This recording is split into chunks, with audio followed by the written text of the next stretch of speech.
Why don't they just make us send documents with a carrier pigeon? I mean, that's The how carrier antiquated, pigeon. that's how antiquated some of these processes are. And we have busy lives.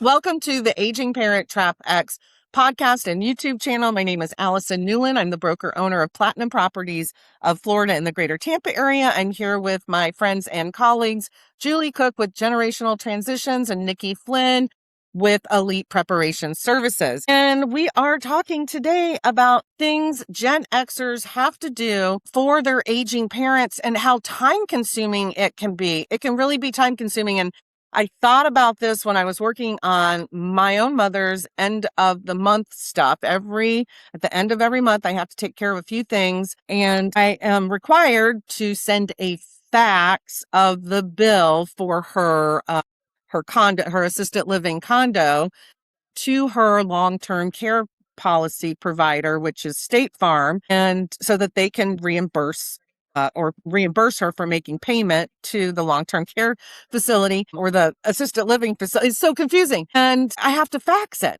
Now, luckily, I have access to faxing capability through scanning and software through my real estate company. But I mean, many people don't have that technology, and they most certainly don't have a fax machine anymore. And I think it's kind of crazy. It's a hoop. We're jumping hoops to help, our aging parents. They couldn't do this themselves. Can you even imagine if they were required to fax the document to State Farm for reimbursement? That would be 80-year-old mom. I can't imagine. I'm trying to envision my dad trying to navigate that in his 80s, or my stepmom for that matter. And no, now I have been told that because much of what I do requires faxing, and I keep saying, can I just shoot you an email? But I'm told somehow it ties into confidentiality. HIPAA compliance. Nikki would know more about all of the details behind that. So I'm like, okay, I want to be compliant. But yeah, you suggested, Allison, carrier pigeons. I don't know if they're confidential, but it seems like it would be, I mean, my mom could process. probably handle that, but there's no way in her little 350 square foot, condo, I call it, that she would have a scanner, and be able to, with her arthritis, her fingers, and to get the document in the scanner. And then, then once it's there, then make sure it's in her email, and then all the steps to do the stuff or whatever, for an e-fax. Or, of course, you can scan from your iPhone, which she has, but even that can be a little tricky. So you could scan it and then you could email it from software, but you have to have the software. Do you have an actual fax machine, Julie? I do not. I do a lot of scanning and sending it through an app that acts as a fax. Yeah. I mean, when I think of fax, I think about in the late 80s, the curly heated paper, and when it was the done, roll, yeah, the roll, and then much like a roll in a cash register at like Publix but it was 8 inches wide, and then when it was done, you had the empty cardboard thing, like a paper towel, thing, and we just had stacks and we kept that stuff. We kept it, but it faded. Remember. I don't know. That's what I think about as a fax machine. But anyways, it just got me thinking, it's time consuming to do that. And one thing I read, actually I read this today, and I'm gonna read it here. It says, when families don't notice reverse dependency, okay? Reverse dependency is often gradual, paying for groceries, traveling to appointments, picking up prescriptions, and then finally, financial dependency can even become the norm. So it can be easy to view parents as caregivers. It can be easy to view parents as caregivers even after the roles have reversed as such. If it can feel more like helping rather than supporting a dependent. And sometimes families don't notice the reverse dependencies. And I think that's really, it's a gradual thing. You're helping mom do something, you're helping dad do something, and we all want to do that. But then it becomes the norm of everything that you're doing for them. Sometimes, like, I know it's the norm, for Nikki right now. I'm just doing little stuff, but it takes me hours a month to take care of the things. But reverse dependency. and just not recognizing it until it's like just the norm. Has that happened to you, Nikki, like completely or? 100%. That's exactly what it is. And my husband he tells me all the time that I'm the enabler. And it's like, no, what happened was that it was little things, gradual things that just became more routine and it just took over. It has a mind of its own and it just became a dependency thing from that point forward. Yeah. It says here, it says families adapt to changing circumstances one small adjustment at a time without stopping to reconsider whether the beneficiary designations and other planning decisions will reflect who will experience the greatest financial hardship if that support suddenly disappears. It's really interesting. And that's why planning comes into a big part of, what we talk about here. We're trying to help Gen Xers figure out how to navigate their parents' senior years with them. And so I made a little list of things that I personally take care of for my mom every single month or have had to set up for her. And so, okay, so I already did the fax thing stuff. And then I had to set up Zelle payments for some maintenance things at the rental home that she has in Sarasota that we have a tenant in and that has to have lawn care and pool care. And so those things are set up through Zelle, but that's a whole process. If you've never set up a Zelle before and you don't use it on a regular basis, it takes a little bit of time. So you're not really expecting, you're just thinking, oh yeah, okay, I'll pay you the $150. No, you have to do the thing and you have to make sure that you're not sending too much money and you have to wait until there's a process. So it takes time and you have to be really careful. It's almost scary because I'm like, did I put an extra zero there? Like one extra zero and the money's gone. You're not getting it back. I don't want to accidentally send, the lawn guy 1,500 when I do 150, but once you get it set up, then it's automatic. And so that's good. The medical forms, care plans, things like that. Now, I get emails from the facility where my mom lives on a fairly frequent basis of things that she could handle on her own. But for some reason, because I am listed as like her point of contact person, it doesn't say I have to make decisions for her. She has mental capacity. They still do that. They'll be like, they'll even call me sometimes and say, oh, is it okay if she makes an appointment with the dermatologist? Yeah, that's fine. Why are you calling me? Like, I don't need to know that the doctor is going to come into her room. It's okay. She can do that. Like, there's no reason that they need to call me and do that. So, those little things, I know it sounds small, but if you're working and you're doing stuff and then you're getting these calls or you're having to look at these emails and read it and see if there is something you're supposed to do, that takes time that you didn't expect to spend on something that the aging parent could take care of on their own. But maybe I'm just being picky. No, I think it's valid. I mean, it's like you said, if you're in the middle of a work day and you're getting calls, can mom do this? Well, of course mom can do this, Did you ask her? So I can, like, yeah, I can see where that would be frustrating. On the flip side of it, because I understand to a degree the community side of it, they're wanting family involvement. And so they want to make sure the family knows what's happening with mom, that mom's involved, that she's well taken care of. So I 1000% see both sides of it. It can be annoying for you, especially when you're busy, but they wouldn't want it to be where you're like, I never hear from you. I don't have a clue what's going on with your mom. Okay. Now I feel like a jerk. No, not a jerk. But no, but I mean, it's true because I get annoyed. I'm like, what? Because I was never part of any of those decisions in the past until bam, I have, I have to somehow be involved. So also something that happens monthly or every 6 weeks is ordering supplies off of Amazon. My mom gets some personal items like Depends and things like that. She does not get that provided to her automatically. So we have to get things from Amazon. So it's delivered to her. She'd call me, or text me, I need this, I need that. And she's like the one text person. She doesn't just send it all together. So I might get 5 texts, this, that, over the course of a day. So like I might order something. I have to go back and log in and order another thing and do it again. So finally I got to a point where I was like, all right, I see a pattern here. It looks like every 6 weeks. So I'm going to set this up on a subscription, right? And so that she just gets that automatic delivery. And then I can set it and forget it. And she gets a discount because when you set up a subscription, like on Amazon, you get a couple bucks off. And no, wasn't good enough. Didn't work. I don't know if because she swore that she had more than she needed now when that happened. But when I look at the pattern, like that didn't make sense. But I think it almost is because she wanted to tell me to do something.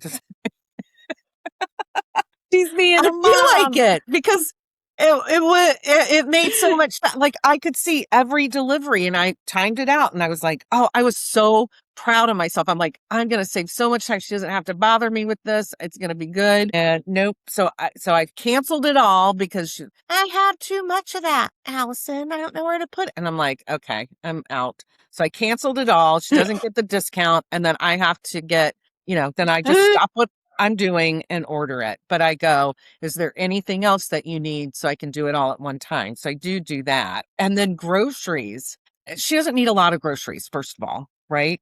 Because they have food at the assisted living facilities. But, it's nice to have a little some snacks, some yogurt or fruit or whatever in your refrigerator. And before when she first got there, of course, I did the ordering for her based on her text message that she was sending. And then I trained her on how to do the Instacart orders. Now I feel like a big jerk again because something we're going to talk about next in the next video that we're doing is what it's like to have like arthritis in your hands with Mel Robbins. If you don't know who Mel Robbins is, she wrote the book, The Let Them Theory. Anyway, she does podcast, and on podcast, it was the physicalities of being in a senior body. And the MIT people put a suit on her, and we're going to talk about that next. But one of the parts of the suit were her hands. And so she had to she had to dial the phone or send a text message.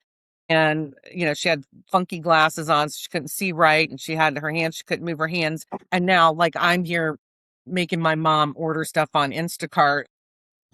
And I feel kind of bad, but she's got the hang of it and she doesn't really need very much. And you do need something to do. I mean, if there's, if all you do is get up, go to the cafeteria, come back, go to bingo, come back. But I actually think it's probably pretty good for her to be on the Publix website and kind of looking and picking out something. There's shopping gratification doing that. But anyways, when she wasn't doing it, it was a time consuming task. But I do feel like a little bit of a jerk from kind of complaining about all of it, honestly. But I mean, can you guys think of any of the stuff that people don't think about that they have to do for their parents? I mean, once they're in the facility, that's one thing. But if they're aging in place and, you have to go to their house a lot of times, or you have to shuffle them around to doctor's appointments. Nikki and Julie, you're going on a road trip to Texas. Yeah. My mother-in-law, who is legally blind and is widowed, is having a procedure and needs some extra help. So now thinking about her, when you mentioned the online groceries, once my father-in-law passed, we did set her up. She lives at home independently. We set her up where she orders her groceries through an app. She has a way to magnify the font. And I've not thought about the impact it may or may not have on her hands. She'll let me know because she watches our podcast. But she enjoys doing that because it's something that gives her independence. So just to get the flip side of it, I know you're feeling bad about your mom, but the flip side is that may be a source of independence in that I don't want that brand of cereal. I want this brand and I'm going to pick out the brand I want. Yes. Even if I can't physically go to the store. So yes. I see what you're saying with feeling bad to make you feel a little better. It may give your mom some independence. Yeah. I mean, I love to grocery shop, personally. It doesn't, I know some people hate to go to Publix. I love Publix. I hate it. You hate it? Oh, I my hate gosh. it. Except for Wednesday, $5 sushi. Then, okay, I'm there. But otherwise, Julie, we're going to have to meet for real sushi. I mean, Publix will get. Yes, let's do that. Yeah. Okay. Perfect. Once Nikki's leg is not a bum anymore and she can meet us, that's what we'll do for our fall fall holiday get together. The three of us in Yes, person. that would Okay, be it's a done great. deal. We're gonna do that. I love Well, it. and And not in Nikki, public. so you're taking like 4 or 5 days to go and do this stuff, so that's time consuming. But like a lot of people shuffle their parents to and from the doctors, and I Yeah. know Nikki knows that, and it's a very time consuming. It's time consuming. It's stressful. Just had one today where, husband's truck is in the shop and dad was out working. So I had to take mom to Moffett. So we jumped in an Uber and, sometimes you Because just you got to can't roll with the drive flow. right now because you're in a leg brace, right? Well, no, I still can drive. We just have two vehicles now. Gotcha.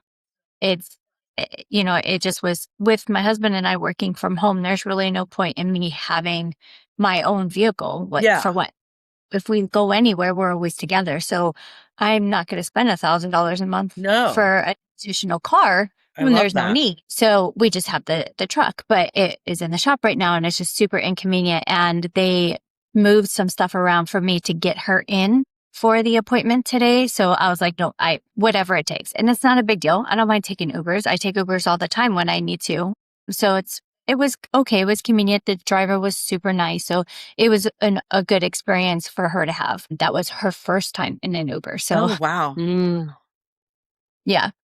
But that's a long period of time Yeah. for you. And, going to and from appointments, depending on where they are, you've got to factor in traffic. You also have to factor in by the time you get there, like the wait times. And it's just, my dad's cardiologist is literally right up the street, but we have to wait an hour before we're even seen. Like, Yeah. it's so inconsiderate of your time. So it's like when you block out time for these appointments, and you're trying to be the good child and you're trying to be supportive and you're trying to be there and you're trying to be the caretaker and you're juggling so many different things. And then it's like, oh, the doctor's office, God forbid you're 5 minutes late, but they could be an hour late and they don't care. And it's like, that's so inconsiderate of our time. And I really, really dislike that about offices. It's like, I get it when there's emergencies and things run behind, but if I'm scheduling an appointment right after lunch and there ain't nobody else in that waiting room, tell me why I'm waiting an hour. Yes. That's just ignorance to me. You can't tell me you're running behind or whatever. No, I don't buy it. And that makes me mad. But when you're doing specialists, like you're at their mercy because they see everybody, not just Medicare age. So it's like you really don't have a choice. Or you're looking at 6 months out for another appointment. So True. it's just a vicious that cycle. 6 months out part is bananas. 6 or 8 months. I think I had to schedule an appointment for my mom for 8 months out. And I don't know what I'm going to be doing 8 months from I don't know if that day, I guess one could say, well, you do know because you're going to be doing the doctor appointment. But I will tell you, if I'm supposed to have like a closing that day or a client is coming in town that day, I don't know. Might need to rearrange some stuff. And I'm pretty good with that kind of stuff. But I do try to get the early morning appointments when I do things with my mom, like the early, like 8:30. But I know that's hard for her, but her appointments, when I have to drive her, usually I have to drive her to the other side of Pasco County, which is a very long county, like east to west. It's very long. And it takes forever to get to the thing. So I have to pick her up. Basically, I have to get to her place like an hour before the appointment starts so I can get her in the car because that's a difficult process. And then, I don't know what the traffic's going to be like. And I'm a person I try not to be late. I try to be, 5 minutes early at least. Right. And so I'm usually there a little bit earlier, and then waiting and then the actual appointment. And sometimes they see him for 10 minutes and you're done. And sometimes there's a really good thorough doctor and you're in there for an hour and you're like, why is it taking so long? Why are you doing such a good job? I expected 10 minutes. That was the last appointment. I was like, Lord, lady, what else are you going to ask her? it was a lot. It was a lot. We were in there for like an hour, and then she had to go to someplace else and take blood work. I thought I was going to lose my mind that day. We were there till like noon, and I was such a baby. I just wanted to get done and go back home because I knew I wouldn't be home till like 2. I still had work to do. Oh, so gosh. Yes, it's a lot. It's a lot of stuff. But I know, talking about it here, helps people because I had a friend the other day that called me and she was talking about something, and it turns out she was caring for a great aunt of hers and finally has gotten too much where the aunt has to find assisted living. So she was like in a rehab skilled nursing center temporarily, and she was going to go out and find her a place, and she had already had all the appointments scheduled, Julie, by the way, and also it was in Pasco County. But it was already planned for the next day. And, but she was going to spend her entire day going to these different places to check out the stuff for her aunt. So these are things that we need to be aware of that are going to happen, that we have to make time for in our busy lives. Yeah. Let us know what you're going through dealing with your aging parents and time management, things to consider, maybe some things that help you or things that are driving you crazy, or maybe something you would like us to discuss on this channel and podcast. Remember, you can listen to us on Spotify, iHeart, and Apple, and Amazon streaming. Amazon, I'm not sure exactly what it's called, but there's a streaming service with Amazon. So we are as actual podcast on those, and of course our YouTube channel. Thank you very much for watching.